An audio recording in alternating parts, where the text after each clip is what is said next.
Olá, bom dia, boa tarde, boa noite, boa madrugada. Que maravilha, hein? Vamos falar um pouquinho sobre no começo eram os deuses de Jean Botero.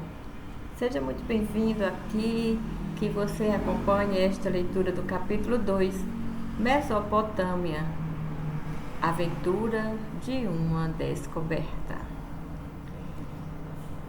Aconteceu de plácidos historiadores viverem sem deixar seu escritório, uma aventura comparável às de historiadores intrépidos que, depois de muitas tempestades, teriam, em alguma margem obscura, abordado uma região vasta e efervescente, até então desconhecida e insuspeita, mas a qual um vago pressentimento os levara a prosseguir em suas pesquisas, um pouco insanas.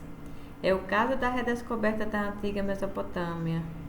Esse vasto continente cultural, desaparecido após 30 séculos de brilho e então petrificado em um esquecimento de 2 milênios. Tudo começou nos primeiros anos do século XIX, 20 anos antes de outro êxito notável, a decifração dos hieróglifos egípcios, chave dessa prodigiosa caverna de Ali Babá, que, desde então, o antigo país dos faraós revelou-se no rastro dos relatos de viajantes. Surgiram nas décadas anteriores questões acerca desses longínquos territórios, para além do grande deserto sírio-árabe, dos quais nada se sabia, a não ser alguns conhecimentos rudimentares, retidos pelos historiadores gregos e principalmente pelos relatos da Bíblia. Babel e sua torre gigantesca, os implacáveis assírios anatematizados pelos profetas. Desses austeros campos de ruínas, viajantes haviam então trazido alguns tijolos e plaquetas de argila, ornadas de estranhas ranhuras, como um recamo de pregos. Os mais impressionantes tigres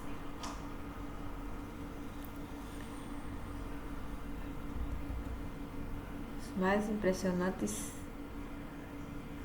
impressionantes desses anfigures foram identificados na região para além do Eufrates e do Tigre, no sudeste da Pérsia, e em particular no entorno de Pérsépolis, antiga capital em ruínas, enorme caos de escombros, soberbas falésias verticais, cheias de sepulturas, haviam sido gravadas com esses mesmos sinais em 3 colunas paralelas, às vezes espaçadas, às vezes não.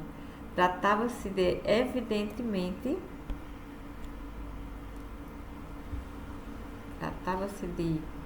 evidentemente de uma escrita. O que estava por trás dela? Tudo começou com essa interrogação. O espanto é o primeiro passo para saber. Ao dirigir um olhar mais atento para esses traçados enigmáticos, um ou dois pesquisadores daquele tempo compreenderam que os textos assim entalhados na rocha representavam, na verdade, 3 escritas diferentes.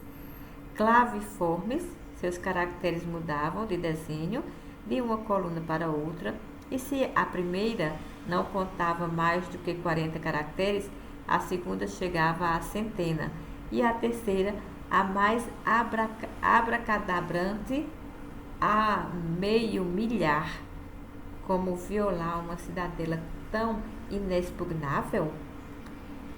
Champollion, por sua vez, teria seu golpe de sorte com a pedra de Rosetta, uma inscrição sobre a qual o texto em hieróglifos problemáticos se encontrava duplicado por uma versão inteligível em grego, que notificava de saída o que devia estar contido no misterioso paralelo. e era dali que ele partiria para publicar entre 1822 e 1824 o seu luminoso Preces do System Hieroglyphique, que é o compêndio do sistema hieroglífico.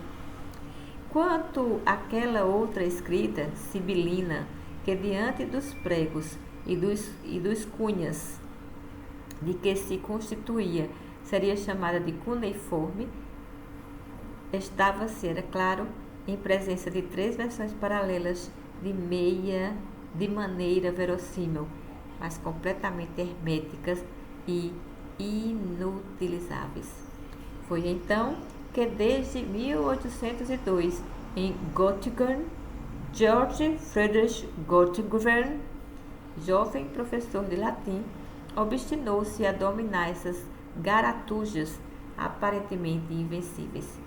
Das 3 escritas persepolitanas, cada uma em sua coluna e correspondendo a uma língua diferente, escolheu sabiamente para atacar em primeiro lugar a primeira, a mais simples, com seus 40 caracteres, e as inscrições mais curtas, de 3 ou 4 linhas, talvez menos árdua de dominar, para entrar naqueles documentos que não sabia articular e dos quais ignorava a linguagem e o conteúdo, precisava de algo que conhecesse de outro lugar e que teria chance de reencontrar ali nomes próprios, uma vez que, de um idioma a outro, eles em geral não mudam muito.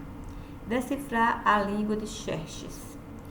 Grotefend aceitaria a hipótese, já estabelecida e razoável, que atribuía essas inscrições talhadas com muito esforço em falésias inacessíveis em torno de soberbas tumbas rupestres aos soberanos a um só tempo mais antigos, poderosos e famosos do país, e que o haviam tirado do nada, fazendo dele por 2 séculos, em torno de 550 antes de nossa era, o auge de um faustuoso império, os Aquemênidas, dos quais os gregos tinham preservado um pouco de renome e os nomes próprios: Ciro o Grande e seus descendentes, Cambises, Dario, Xerxes, Artaxerxes. Mas como encontrar esses vocábulos entre as fileiras cerradas dos incompreensíveis cuneiformes? Toda decifração supõe uma série de golpes de sorte e de hipóteses. Alguns desses elementos enganam e devem ser eliminados. Outros, por sorte, são fecundos. Ignoramos quantos deles inicialmente desviaram Grotefend, mas o fato é que ele acabou. A que preço? Caindo no caminho certo. Primeiro, ao presumir que aquelas curtas linhas podiam representar apenas tipos de protocolos conhecidos no país em uma época mais recente, por meio dos quais o soberano que reinava se oferecia, sem mais, ao respeito e à admiração dos outros, simplesmente recordando a todos o seu nome, seu título e sua ascendência, que o legitimavam, algo como: sou eu, fulano, o rei, filho de fulano, rei.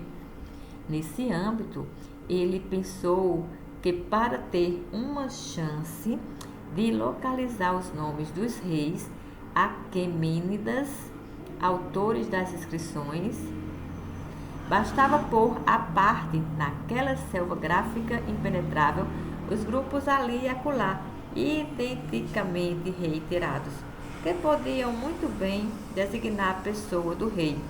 Eu, seu título, rei, e sua ascendência, filho de, e os grupos não repetidos, atrás dos quais é possível que se ocultasse os nomes próprios. Para reconhecê-los, devia-se levar em conta, de um lado, sua sequência histórica.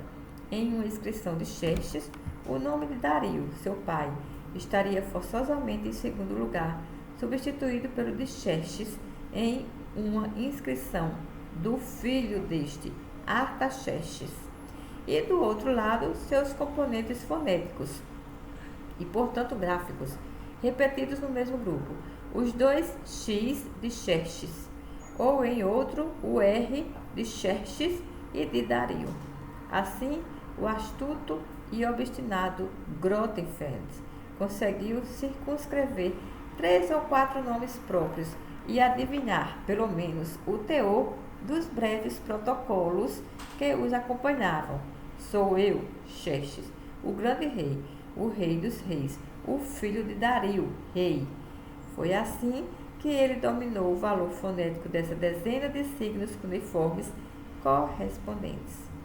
Esse modelo peculiar devia permitir-lhe aventurar-se mais longe, fornecendo-lhe, por meio do uso dos caracteres já identificados, a leitura, se não completa, ao menos esboçada, dos substantivos comuns, que podiam refletir a pessoa, a filiação e a alcunha do monarca.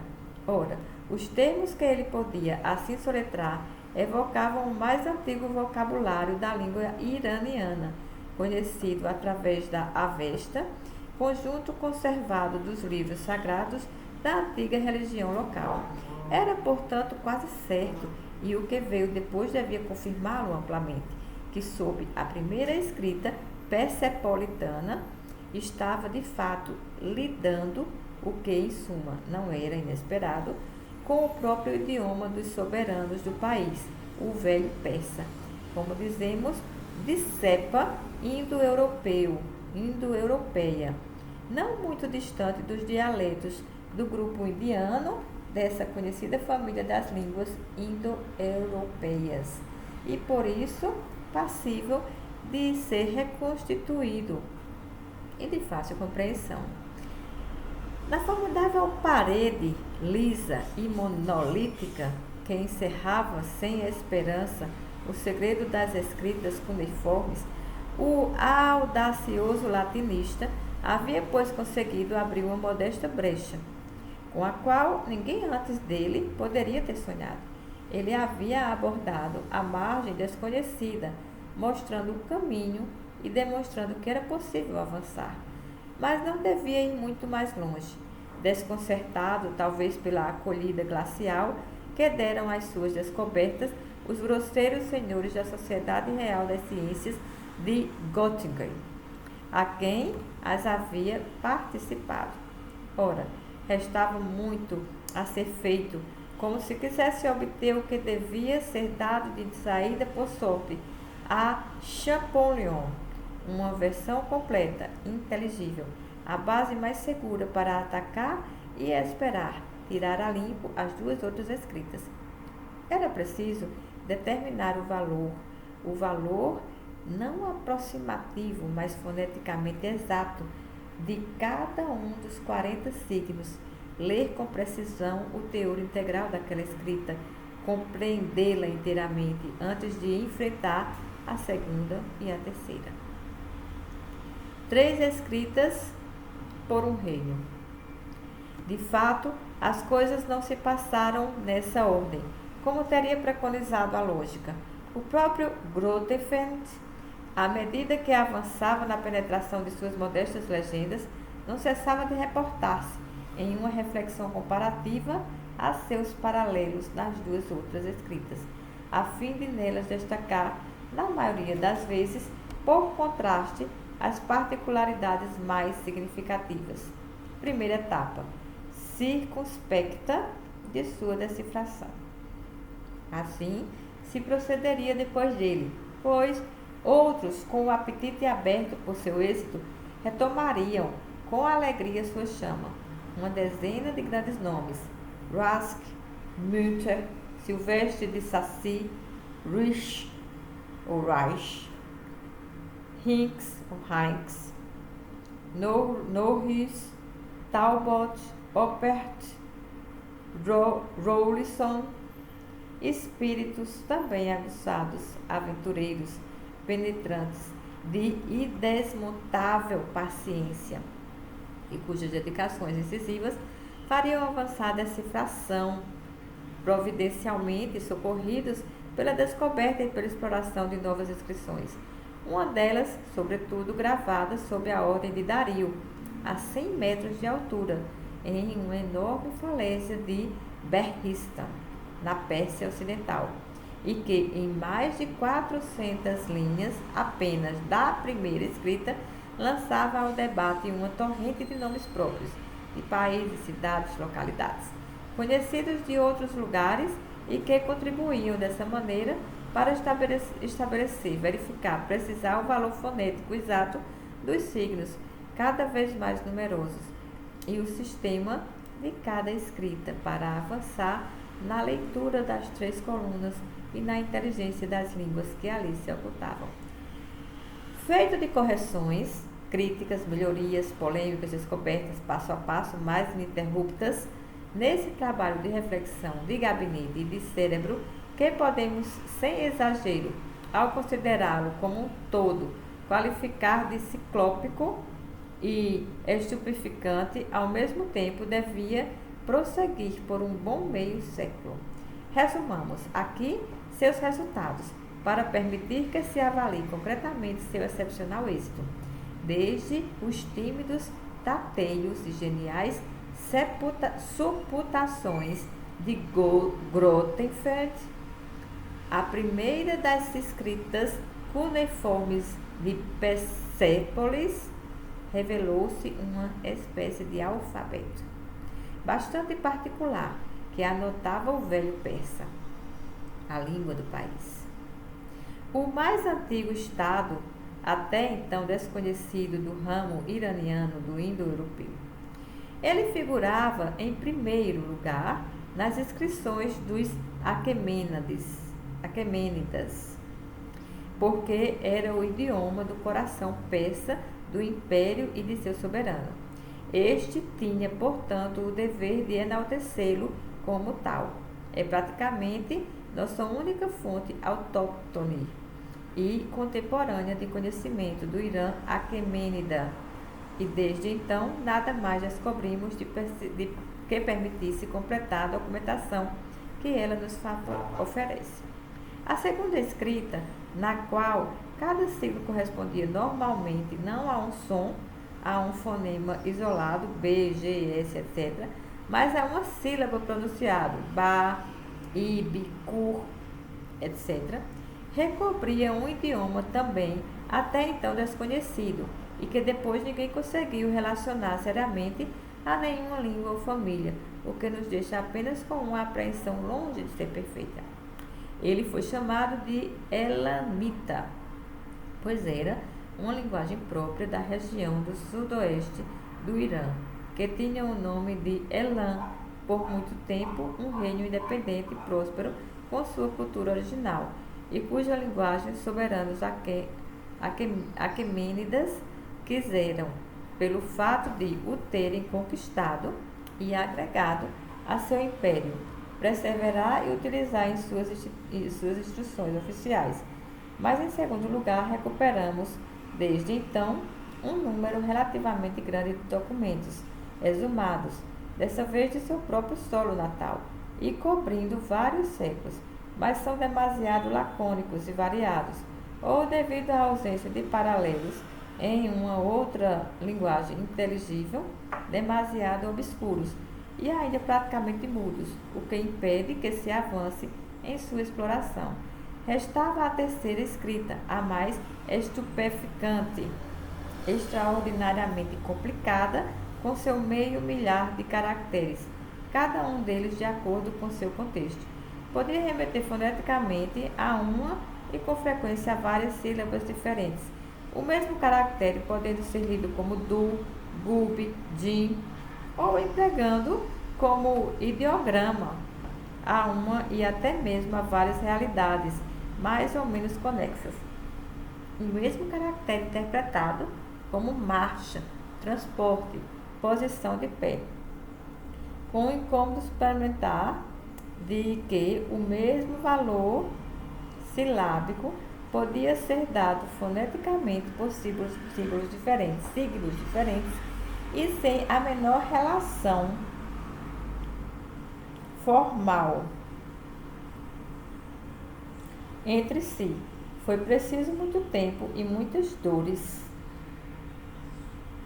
de cabeça para reconstruir seu estranho mecanismo, e não foi difícil de convencer de que, sendo tão sofisticado, deveria estar no final de uma longa, labiríntica história que hoje está recuperada e compreendida. Mas o que impressionava de saída era e conferia a essa terceira escrita uma excepcional importância. Era o fato de que, tanto pela apresentação material dos caracteres, por seu desenho, quanto pela complexidade do sistema usado, ela era totalmente idêntica àquela que já fora notada e de que se descobriram cada vez mais testemunhas. Tijolos e plaquetas de argila inscritas provenientes do solo da própria Mesopotâmia. Era, portanto, a escrita original desse país.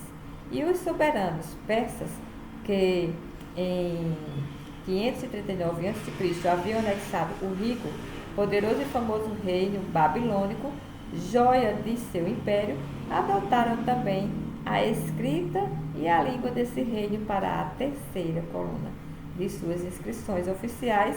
Foi por isso que elas foram encontradas em pleno coração da Pérsia.